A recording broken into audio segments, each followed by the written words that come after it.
श्री स्वामी समर्थ. तुम्हा सर्वांचं माझ्या चॅनलमध्ये मनापासून स्वागत आहे. तर बघा, सर्वच गुरुचरित्र पारायणाला बसले असतील, कोणी केंद्रात बसले असतील तर कोणी घरी बसले असतील. आता आपल्याला गुरुचरित्र पारायणाची सांगता कशी करायची आहे, कोणत्या दिवशी आपल्याला या पारायणाची सांगता करायची आहे आणि त्याचबरोबर ग्रंथ कधी उचलायचा आहे, मांडणी कधी मोडायची आहे, मांडणीमध्ये जे कलश आपण मांडलेला आहे त्याचं काय करायचं आहे, याबद्दल संपूर्ण माहिती मी तुम्हाला सांगणार आहे. तर बघा, अगदी साध्या आणि सोप्या पद्धतीने आपल्याला गुरुचरित्र पारायणाची आपल्याला सांगता करायची आहे. तर बघा, जेव्हा आपण प्रत्येक वेळेला पारायण करतो, म्हणजे स्वामी समर्थ जयंती जेव्हा असते किंवा मग गुरुपौर्णिमा असते, तेव्हा आपण गुरुचरित्र पारायण जेव्हा लावत असतो किंवा मग घरामध्ये आपण जेव्हा आपल्या घरामध्ये गुरुचरित्र पारायण लावतो, तेव्हा आपण 7व्या दिवशी त्याची सांगता करत असतो.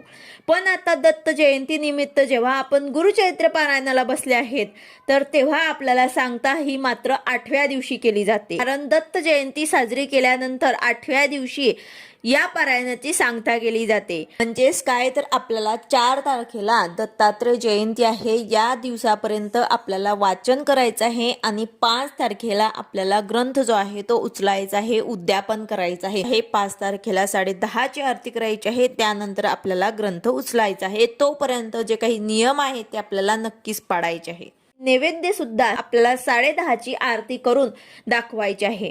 तर आता नैवेद्य आपल्याला 10:30च्या आरतीच्या अगोदरच तयार करून घ्यायचा आहे. म्हणजे जो आपला स्वयंपाक असतो तो आपल्याला 10:30च्या अगोदरच तयार करून सर्वांनी 10:30ची आरती करायची आहे. आणि उपवास कधी धरायचा, तर उपवास मात्र जोपर्यंत आपण नैवेद्य दाखवत नाही 10:30 पर्यंत, तोपर्यंत मात्र आपल्याला सर्वांनी उपवास धरायचा आहे. आता ज्या महिला किंवा पुरुष केंद्रात पारायणाला बसले असतील त्यांनी केंद्रातच उपवास सोडायचा असतो. म्हणजे 10:30ची आरती झाल्यानंतर घरी आल्यानंतर आपण काही खाऊ शकतात. तसेच सांगता सुद्धा केंद्रातच केली जाते, तर त्यांना घरात काहीही करायची गरज नसते. पण ज्या महिलांनी घरात पारायण केलं आहे त्यांनी 10 पर्यंत पूर्ण स्वयंपाक आपल्याला करून तयार करून 10:30ला आरती करायची आहे आणि नैवेद्य आपल्याला दाखवायचं आहे. आता नैवेद्यात आपल्याला काय करायचं आहे, तर साधं आपलं वरण भात भाजी पोळी आपल्याला हे करायचे आहे.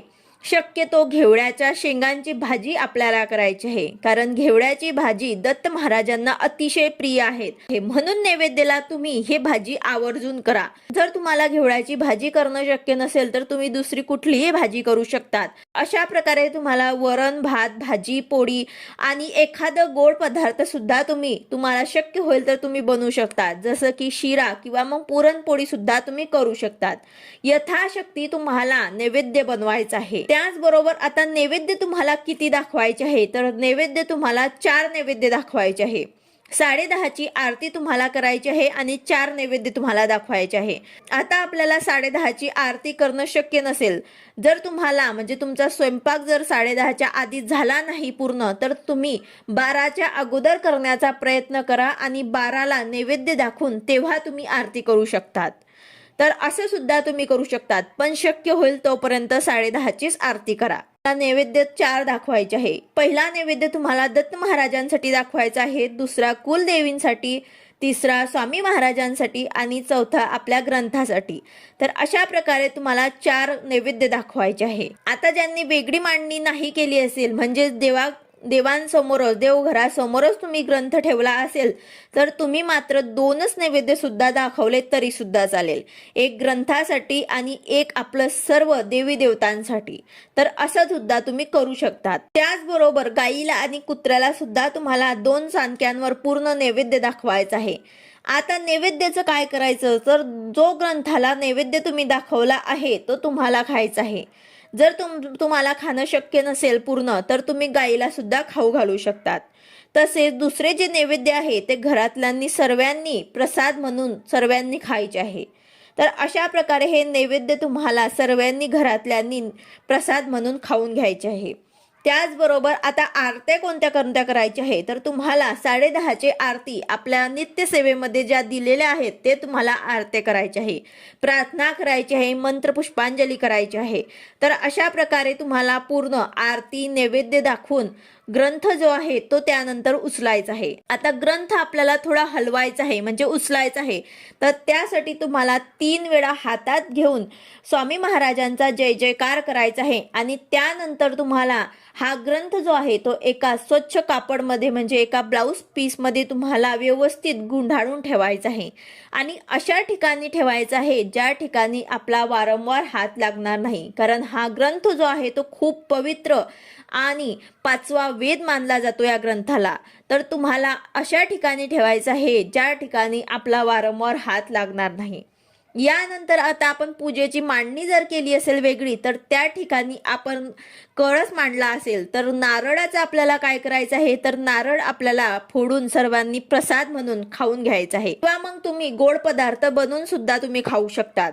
फक्त याचं तिखट पदार्थामध्ये तुम्हाला वापर करायचा नाही आहे. तसेच कलशातलं जे पाणी आहे ते थोडं आपल्याला पूर्ण घरामध्ये शिंपडायचं आहे आणि बाकीचं तुम्ही तुळस सोडून दुसऱ्या कुठल्याही झाडाला तुम्ही टाकू शकतात.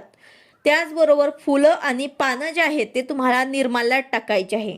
तर अशा प्रकारे अगदी साध्या आणि सोप्या पद्धतीने आपल्याला गुरुचरित्र पारायणाची सांगता करायची आहे, आरती करायची आहे आणि ग्रंथ आपल्याला उचलायचा आहे.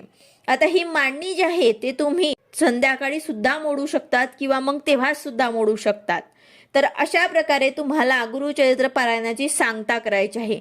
आता त्याचबरोबर असं म्हटलं जातं की या दिवशी आपल्याला एक जोडप्याला किंवा मग ब्राह्मणाला जेव घालायचं असतं, पण असं ग्रंथामध्ये दिलेलं नाही आहे. तर ज्यांना शक्य होईल त्यांनीच मात्र एक जोडप्याला किंवा ब्राह्मणांना जेव घालायचं आहे. दान करणं खूप चांगलं आहे, पण ज्यांना मात्र नाही मिळत असलं तर त्यांनी नाही केलं तरी सुद्धा चालेल. तुम्ही घरातल्या घरात गुरुचरित्र पारायणाची सांगता अशा साध्या आणि सोप्या पद्धतीने करू शकतात. व्हिडिओ आवडला असेल तर लाईक करा, शेअर करा, सबस्क्राईब करा. भेटूया अशाच नवीन व्हिडिओ सोबत. श्री स्वामी समर्थ.